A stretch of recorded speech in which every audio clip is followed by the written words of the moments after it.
My name's Thomas Reed. I'm 42, retired from a lifetime of wrench turning in my dad's auto shop and living a quiet life in Savannah, Georgia. These days, I fill my time fixing up old motorcycles and cruising the slow, sun-soaked back roads. I thought I'd left the grease and grime of my working years behind me. I was wrong. I was about to get my hands dirty in a way I never expected. It started on a warm Saturday morning in early fall, the kind where the air carries just the slightest whisper of cooler days ahead. I wasn't looking for anything special when I pulled into a neighborhood yard sale on Sycamore Street. A crooked sign on a mailbox, some folding tables covered with trinkets. Nothing out of the ordinary. But then I saw it. A battered green metal toolbox resting on the edge of a folding table. It was the kind you don't see anymore, with thick, dented steel and a handle worn from years of honest work. It was the kind you don't see anymore, with thick, dented steel and a handle worn from years of honest work. My old man had one just like it, kept it under his workbench, packed tight with wrenches and memories. I popped the latch. The inside smelled of motor oil and sawdust, and I swear, for a second, I could almost hear my dad's gruff voice telling me to hand him the 3/8 socket. Inside were some old tools, a couple of rusted screwdrivers, a hammer with a cracked wooden handle, and a wrench so worn the size markings had vanished. "How much for the toolbox?" I asked the guy running the sale. The seller was a wiry man in his 50s, with sun-leathered skin and a cigarette smoldering between his fingers. His eyes had a tired, faraway look. $10, he said, his voice flat, like he was in a hurry to get rid of it. "Deal," I replied, slapping a 10 into his calloused palm. As I turned to leave, the man muttered something low, almost under his breath. I couldn't make it out, but it felt off. A warning, maybe. Or a regret. That night, I stashed the toolbox in my garage, figuring I'd clean it up later. Days passed, and I barely thought about it until a knock came at my door. It was early evening, the sun dipping low and casting long shadows across my porch. I opened up to find a man standing there. Mid-40s, wiry build, short brown hair, and a face that looked like it had seen its share of bar fights and bad luck. He had the kind of eyes that never settled. "Can I help you?" I asked, keeping the door just halfway open. He licked his lips, voice low and gravelly. "Yeah, you bought a toolbox at a yard sale last weekend, didn't you?" I felt a prickle at the back of my neck. "Yeah? Why?" "It's mine," he said, leaning forward slightly. "It got sold by mistake. I need it back, now." Something about the way he said it, tight, urgent, made my gut twist. The guy from the yard sale hadn't mentioned anything about a mix-up. The guy from the yard sale hadn't mentioned anything about a mix-up. "I'm sorry," I said, firm but polite. "I bought it fair and square. Maybe you should talk to the guy who sold it to me."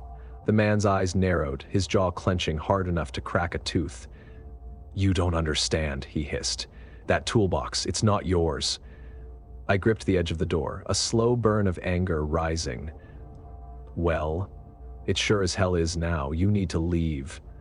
He stared at me, unblinking, his fingers twitching at his side. Then, without another word, he turned and walked off into the dusk, his silhouette melting into the trees.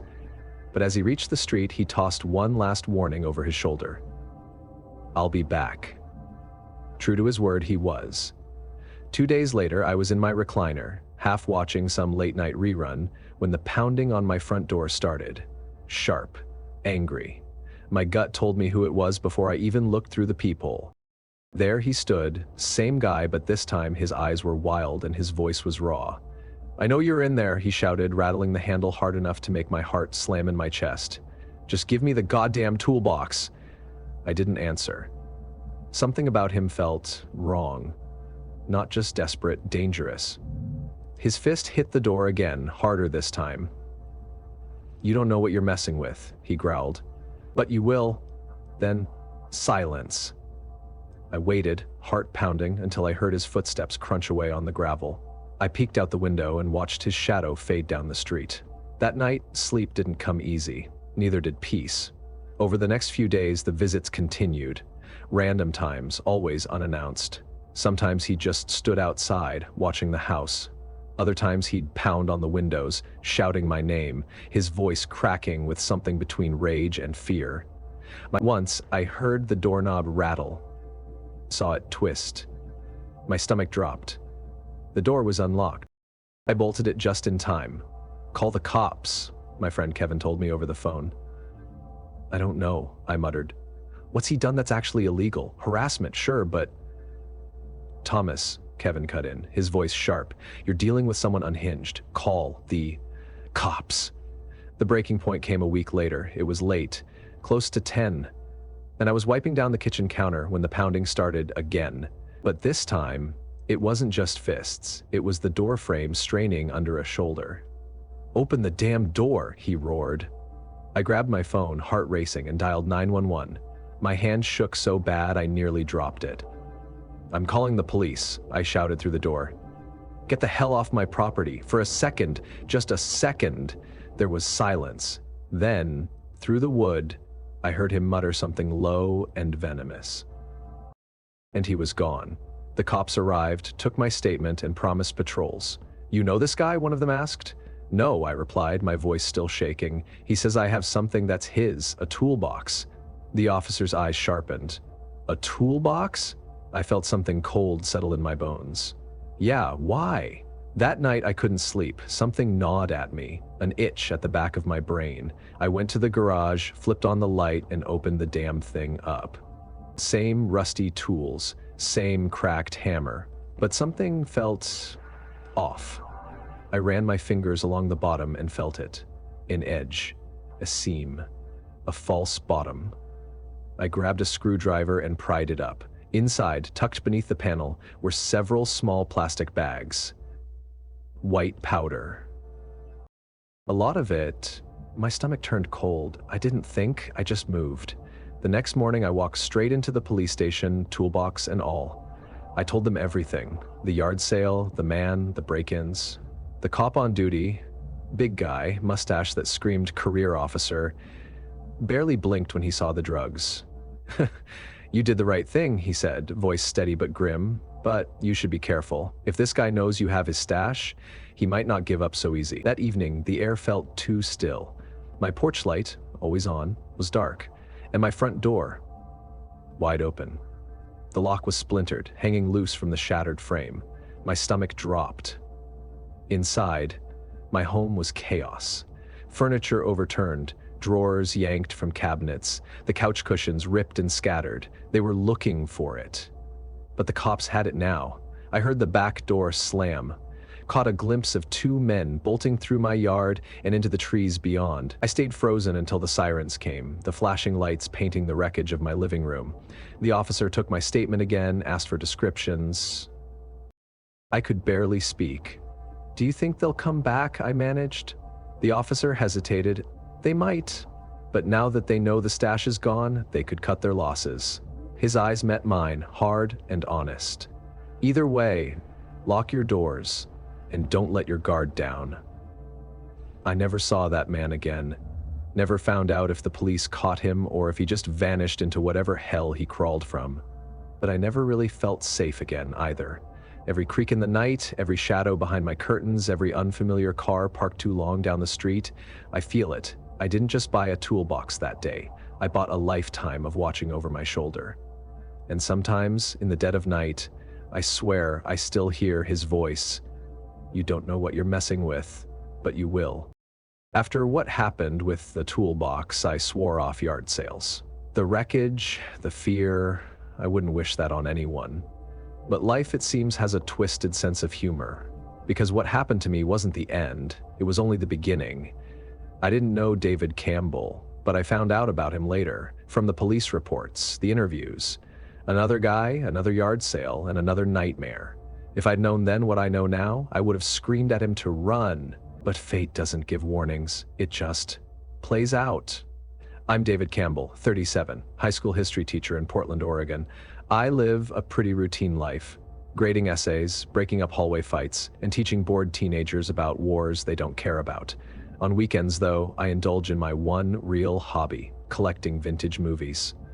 I love the grainy charm of VHS tapes, the hiss of static, the warm fuzziness of a time when things felt simpler.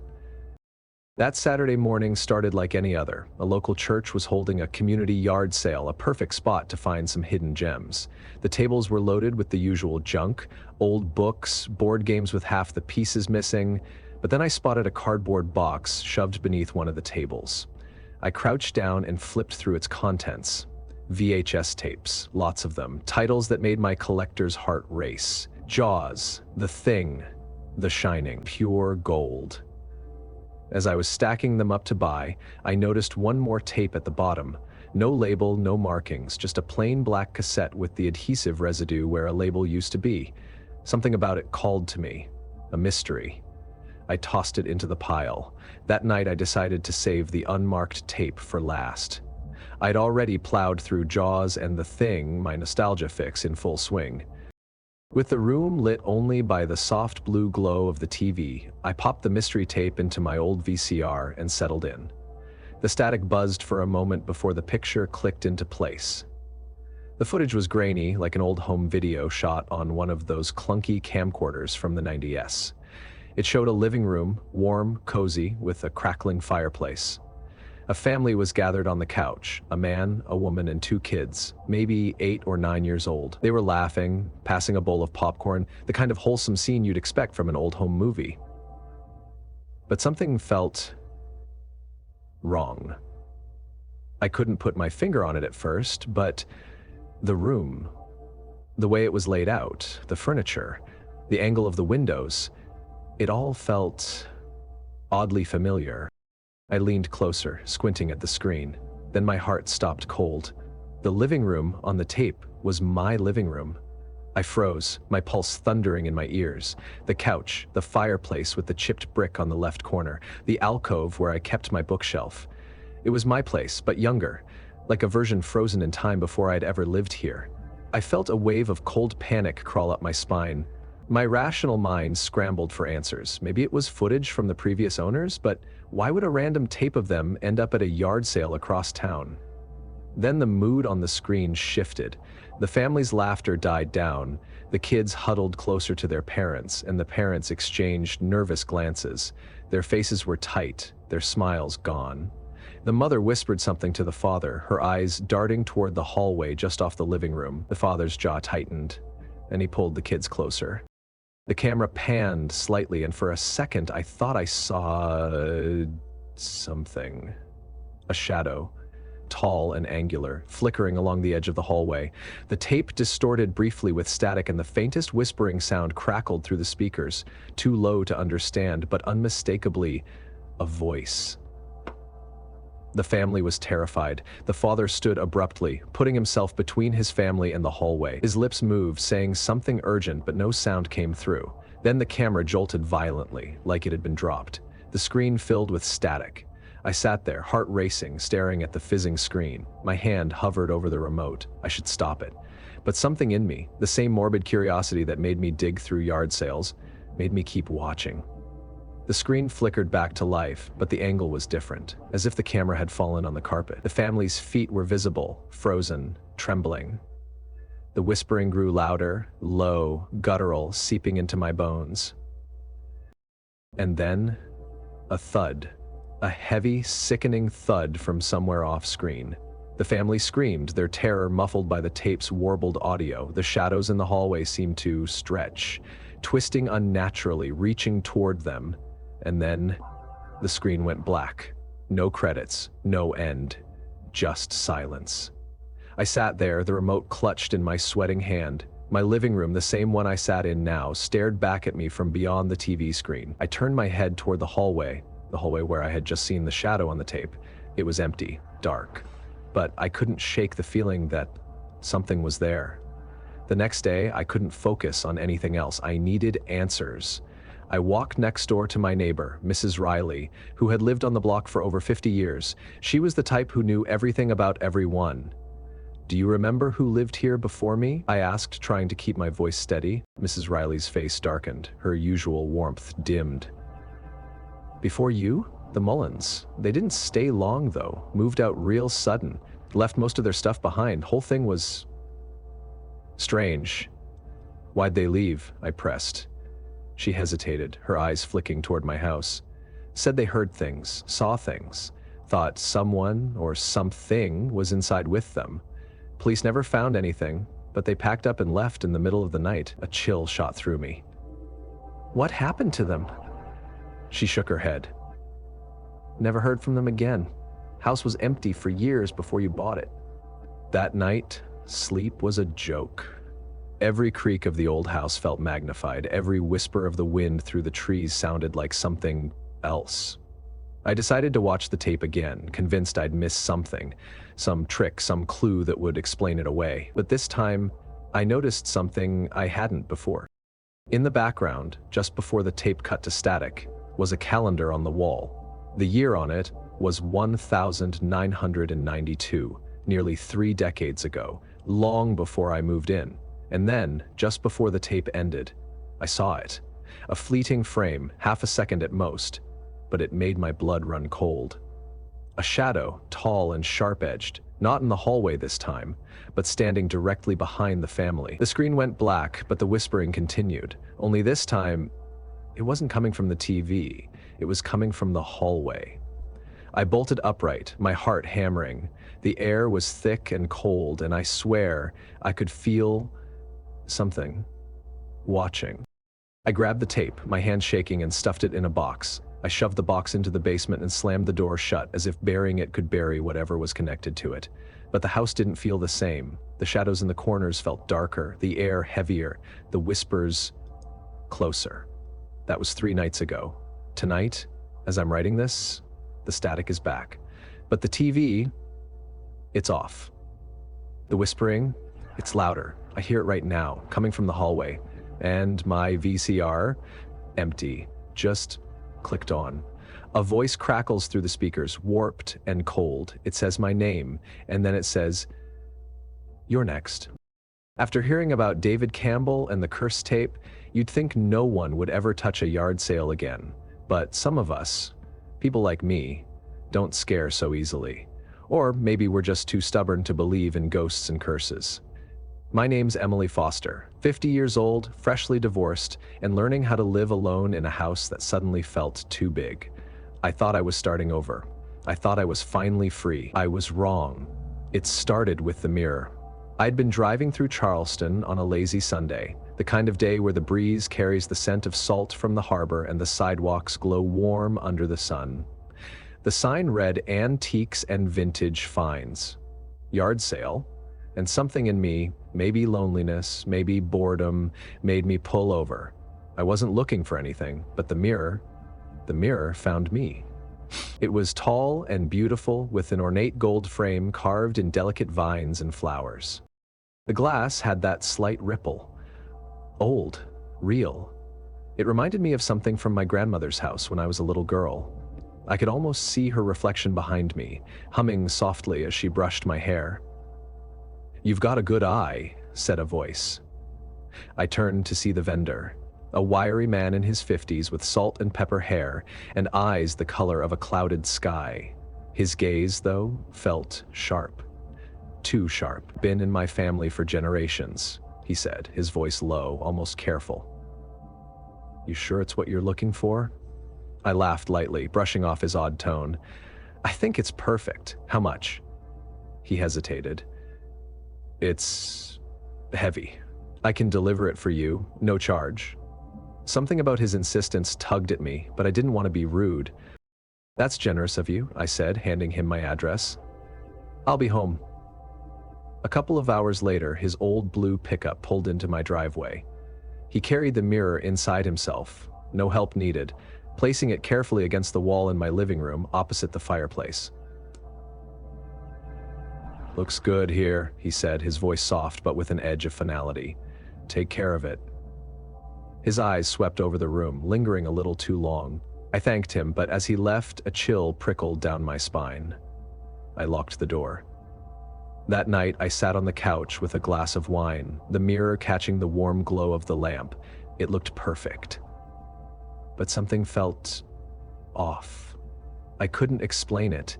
The reflection seemed slower, like it was always a fraction behind reality. I brushed it off, my imagination running wild, probably from too many true crime documentaries. The next morning, as I stepped outside to grab the mail, I noticed a car parked across the street, an old blue sedan, the same one from yesterday. I frowned but shrugged it off. Maybe he lived nearby. But that evening, it was still there, and when I peeked through the curtains, I saw him, the vendor, sitting in the driver's seat, watching my house. The next day, the car was gone, and I tried to shake the unease, but as I passed the mirror on my way to the kitchen, I stopped cold. There was something wrong with the reflection. I was alone. Yet there was a figure, a man, behind me. I spun around, nothing. But my heart slammed in my chest. I stared at the mirror, my own face pale and tight. The reflection seemed different. The lighting was wrong, darker, like a cloudy day. My stomach knotted. That night, I covered the mirror with an old sheet. The next morning, the blue sedan was back, but this time it was parked directly in front of my house. I couldn't take it anymore. I marched outside, my heart pounding. He saw me coming and started the engine. "Hey!" I yelled, but he sped off, the old tires screeching on the asphalt. I called the police. They came, took my statement, and promised extra patrols. "Do you know him?" the officer asked. "No," I said, my voice shaking. "He sold me a mirror." The officer gave me a look, a flicker of something, before closing his notebook. "If he comes back, call us. Don't confront him." That night, sleep didn't come easy. Around 3 a.m., I woke to a soft rhythmic creaking, the sound of something rocking. But I didn't own a rocking chair. I followed the sound, my skin crawling, and found myself in the living room. The sheet I'd placed over the mirror was gone. The mirror stood uncovered, and the sound was coming from inside it. There was some soft squeak. The reflection showed something my living room didn't have, an old rocking chair. And in it, a man, sitting, staring. Then his head turned, slowly, until his eyes, dark, hollow, locked on mine. My scream ripped the silence, and I ran from the room, slamming the door behind me. I didn't sleep that night. By morning, I'd had enough. I dragged the mirror into the garage, threw a tarp over it, and locked the door. I thought that would be the end of it, but it wasn't. The reflections didn't stop. I'd see him, the man, in windows, in the glass of my microwave, in the black mirror of my phone screen, and the creaking kept coming, soft, persistent. The sedan returned that evening. My hands trembled as I peeked through the blinds. The vendor. But this time, he didn't stay in the car. He got out. He stood at the end of my driveway, just watching. I grabbed my phone, ready to call the police, but he spoke. His voice low, gravelly, but somehow inside my head. "You can't get rid of it," he said. "It doesn't want to leave you," I screamed through the window. "Get the hell off my property." His eyes glinted and he smiled. "It chose you." And then he turned and walked away, vanishing into the night. I called the police again, but when they came, the car was gone. "We'll file a report," the officer said, but his eyes flicked toward my house with something like pity. I felt like I was losing my mind. The final night, I woke to the sound of glass breaking. My stomach dropped. I crept into the hallway, my heart hammering so hard I thought it would burst. The garage door cracked open. A cold draft, laced with the scent of earth and decay. And from the living room, the creaking. It was inside. My fingers shook as I pushed the door open, the creak of the hinges joining the awful, rhythmic sound. The mirror was back, right where it had stood. But the reflection? The room in the mirror was different. Darker, older. And in the chair, the rocking chair that didn't exist, sat the man.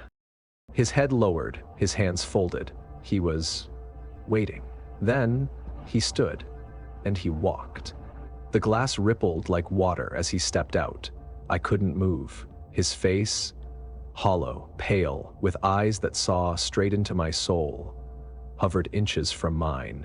He opened his mouth, and a whisper, cold and ancient, slipped into my ears. "You are mine now." The lights flickered. No, they shattered, and darkness swallowed everything. When I came to, the police were there. My neighbor had heard my screams and called them. The living room was ruined. Shattered glass everywhere. The mirror gone. Not broken, just gone. I left the house the next day, couldn't stay, but the reflections, they came with me. Windows, screens, glass.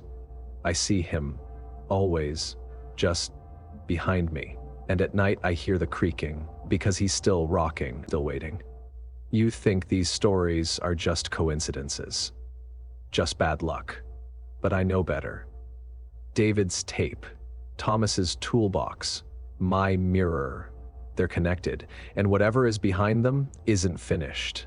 Not by a long shot. By now, you're probably thinking you'd never set foot near a yard sale.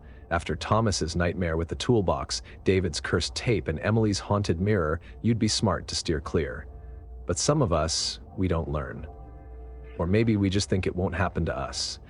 My name's Sarah Quinn. I'm 33, a freelance illustrator from Denver, Colorado. I make my living drawing spooky stories, monsters, ghosts, the whole deal. But the thing is, you never expect to live in one of your own.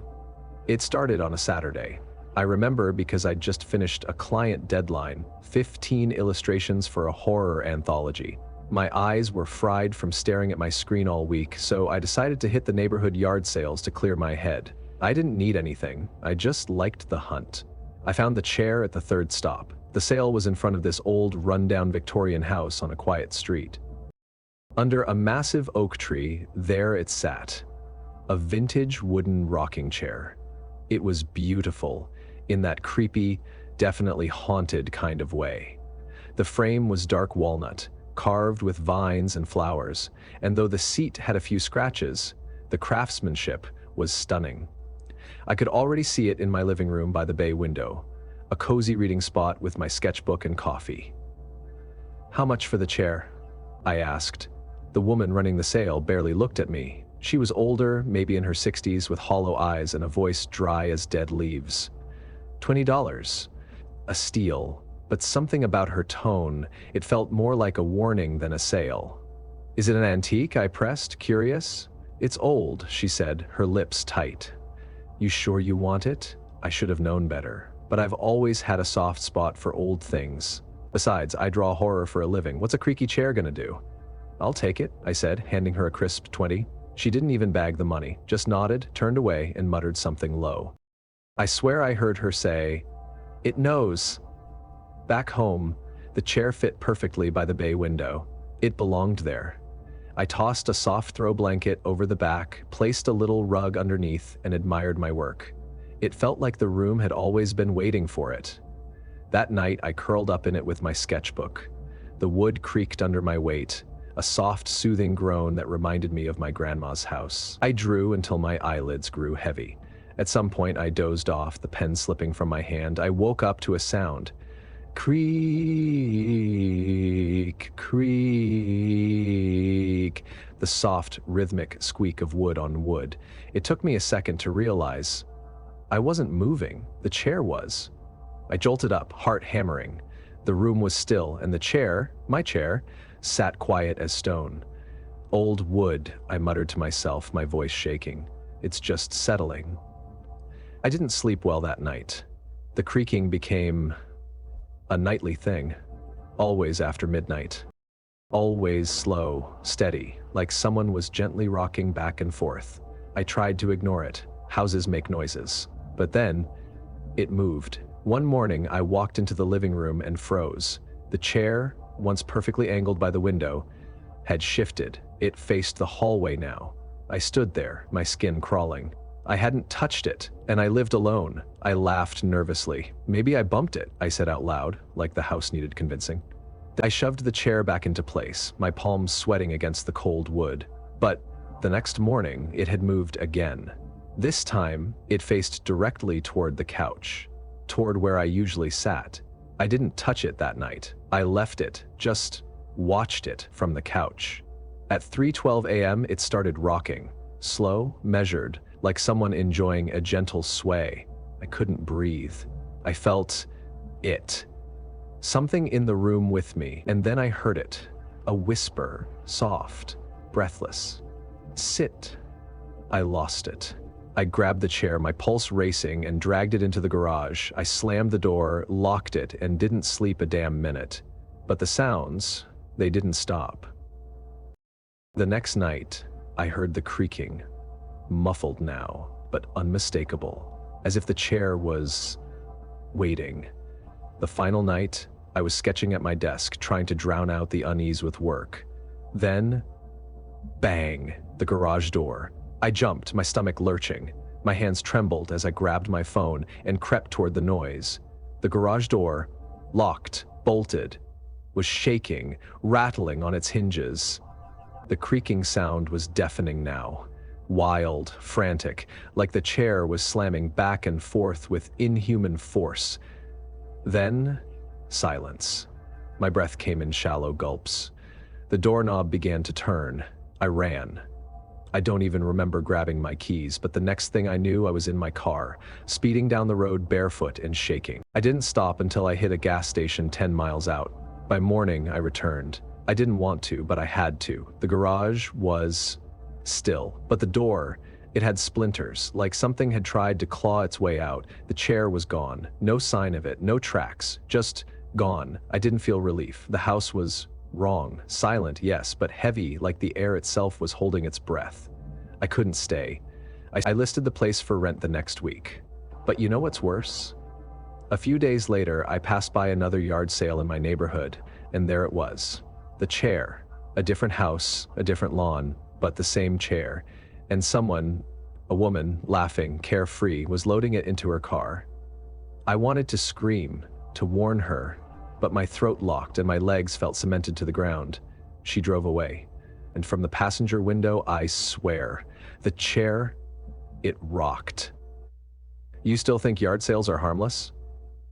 Thomas had his toolbox, David his tape, Emily her mirror, and me my chair. We didn't buy things. We bought something else. And whatever it is, it's still out there, waiting. If you've made it this far, you already know how this goes. Thomas, David, Emily, Sarah, 4 people, 4 yard sales, 4 nightmares. You'd think people would stop buying old junk from strangers. But here's the thing, people like me, we can't help ourselves. My name's Mark Hensley, I'm 28, and I own a little record store in Nashville. Vinyl is my life. I live for the crackle of a needle on an old record. That sound? It's pure magic.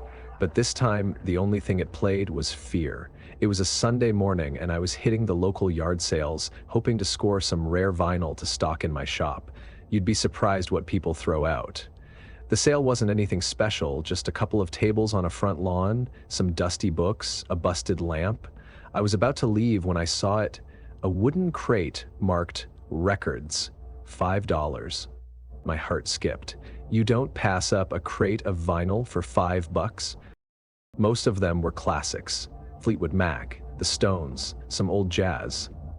But there was one, a record with no sleeve, no label, just black vinyl with no title scratched into the center. The grooves looked odd, deeper, almost carved. I felt this weird chill, but I brushed it off. You find strange stuff all the time in this business. I tossed the crate in my trunk and headed back to the store. That night, I stayed late to sort the new finds. The shop was quiet, just me, the soft hum of the neon sign, and the smell of old vinyl. I decided to test the mystery record. Maybe it was a bootleg or some lost live recording. I dropped the needle. The speakers hissed with static. At first, I thought it was blank, but then a sound. Not music. It was screaming. Faint at first, then louder, twisting, agonized, the kind of sound that makes your stomach knot. I winced, reaching for the needle. Then I heard my name. Clear, distorted. Mark! I froze. I swear to God, my blood turned to ice. The record slowed, dragging the sound down to a guttural moan. The store lights flickered and the temperature dropped. I felt a breath, cold and damp, right on the back of my neck. I spun around. Nothing. Just my reflection in the front window, wide-eyed, pale. But something was off.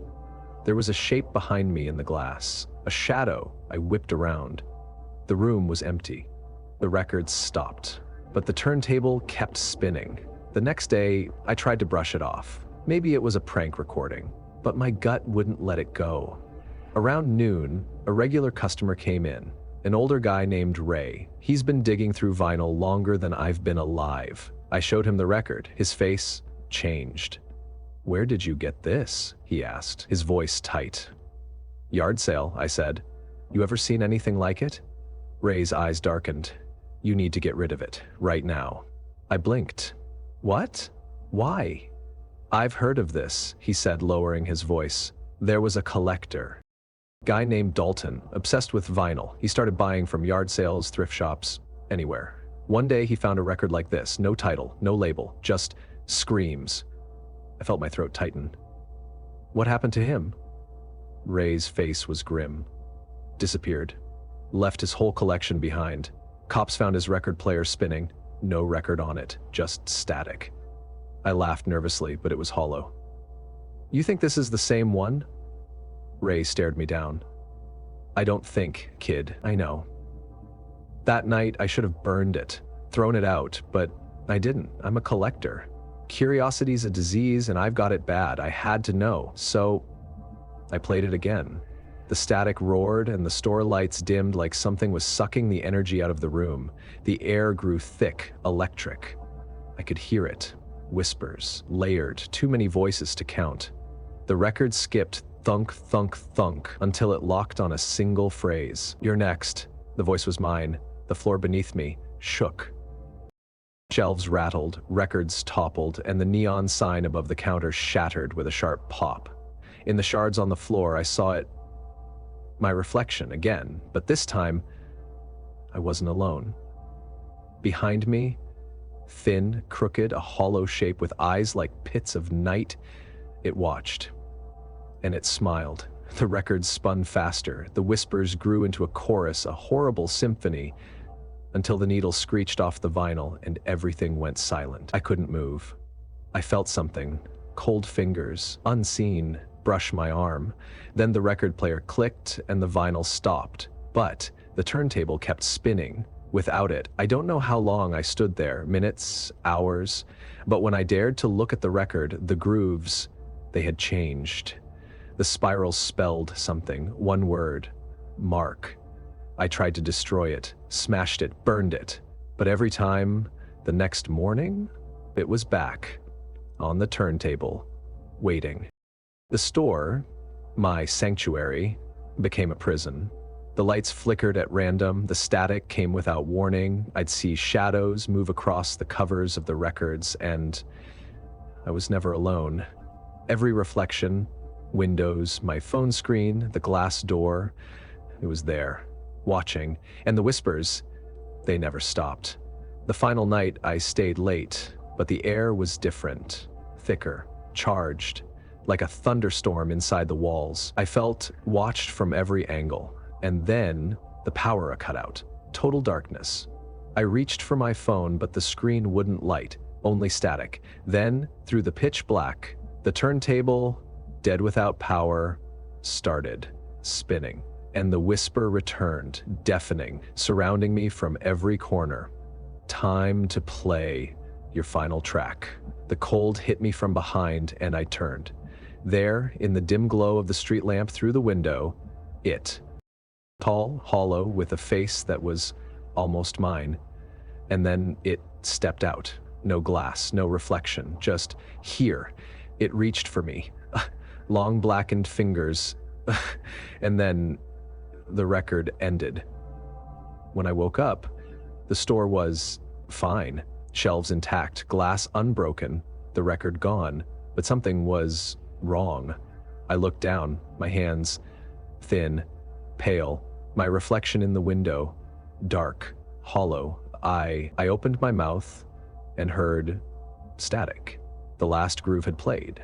The next day, someone else opened the store, not me, but I was still there. In every reflection, in every whisper, and on the turntable, a new record, my voice, a new title carved in the vinyl, "Play Me," and when the needle drops, another collector will hear my scream, another will join the collection.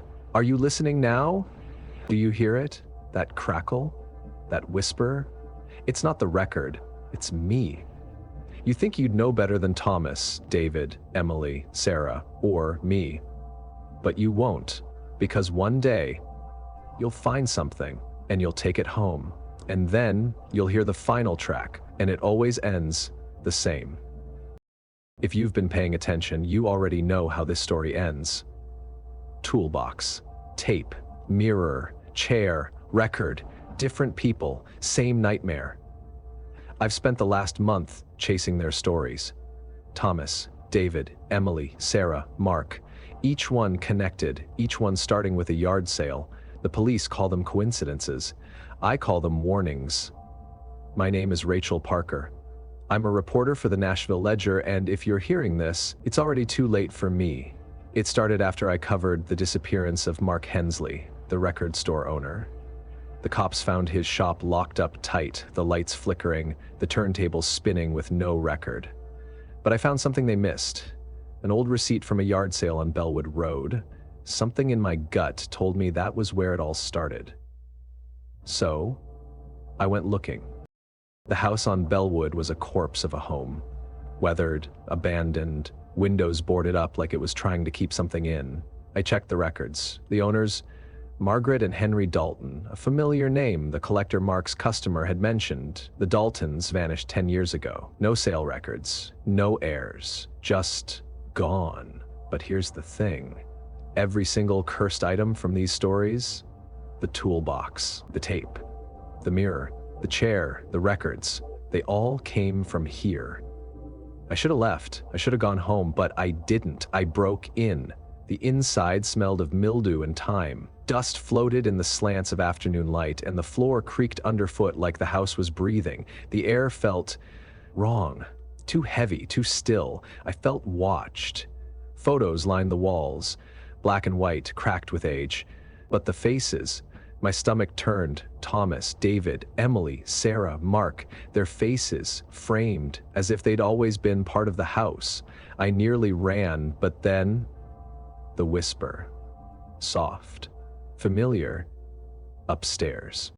My whole body screamed no, but I moved anyway, like I wasn't in control. The second floor was worse. The hallway stretched longer than it should have, doors lining each side all closed, but one at the end, wide open, and behind it, the attic. The stairs groaned under me as I climbed. The air turned sharp and cold, and I swear I heard something moving above, waiting. The attic door hung half off its hinges, the wood splintered, like someone had tried to get out. I stepped inside, and there it was, a single object, a ledger, old, cracked leather sitting on a broken chair. The air buzzed, charged with something I couldn't name. My hands shook as I opened it, and I saw their names. Thomas Reed, David Campbell, Emily Foster, Sarah Quinn, Mark Hensley, written in jagged, uneven script, and then my name, Rachel Parker. I staggered back, my breath hitched and shallow.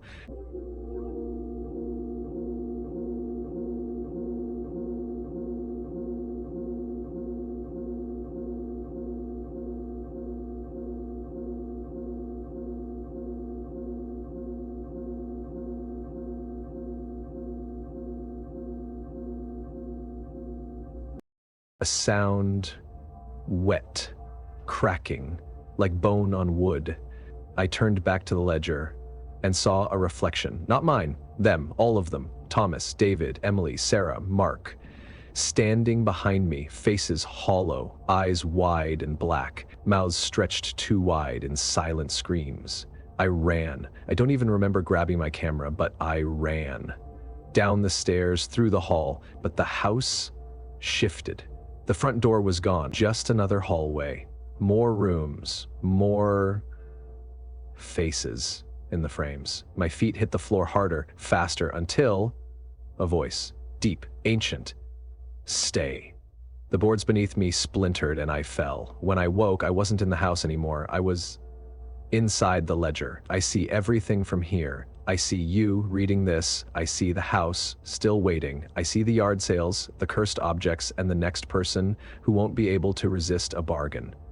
And I see what happens next, because it doesn't end. It never ends. The ledger always needs new names. You've read this far, so let me ask you, what was the last thing you brought home from a yard sale? Because if you hear the whisper, it's already too late. If you've made it through all 6 stories, I want to thank you for joining me on this chilling journey. These weren't just tales of terror, They were warnings. Ordinary people, Thomas, David, Emily, Sarah, Mark, and Rachel, each drawn into darkness by something that seemed harmless. A toolbox, a tape, a mirror, a chair, a record, and a ledger. But what truly doomed them wasn't the objects. It was curiosity, carelessness, and the belief that some things are too good to be true. So, what can we learn from their fates? First, be careful what you bring into your life. The most dangerous things often wear innocent faces. Yard sales, thrift stores, and antiques. These objects carry stories. But not every story should be continued. Second, trust your instincts. Each of these victims felt something was wrong. The cold chill in David's living room, Emily's unease with her reflection, Sarah's fear of the rocking chair, but they ignored it. Fear is a survival instinct. When something feels off, it probably is. Third, not every mystery is meant to be solved. Rachel couldn't resist the story behind the yard sales. She thought knowledge would protect her. It didn't. Some doors should stay closed. Some tapes should never be played. Some questions should never be asked. But the most important lesson? Curiosity can cost you everything. It's easy to think, that would never happen to me, but that's exactly what they thought too. So, my final question to you is this. What would you do if you found a strange item with a dark past? Would you be able to walk away? Or would you look closer? Because these stories aren't just fiction, they're warnings. And the next name in the ledger could be yours. To everyone who watched this video, thank you. Your time, your attention, and your passion for horror mean everything to me. If you enjoyed these stories, please like, share, and subscribe to Enigma of the Unknown for more chilling tales that make you question what lurks just beyond the shadows. And remember, the scariest stories are the ones that could happen to you. Stay curious, stay cautious, and above all, stay safe. Until the next nightmare.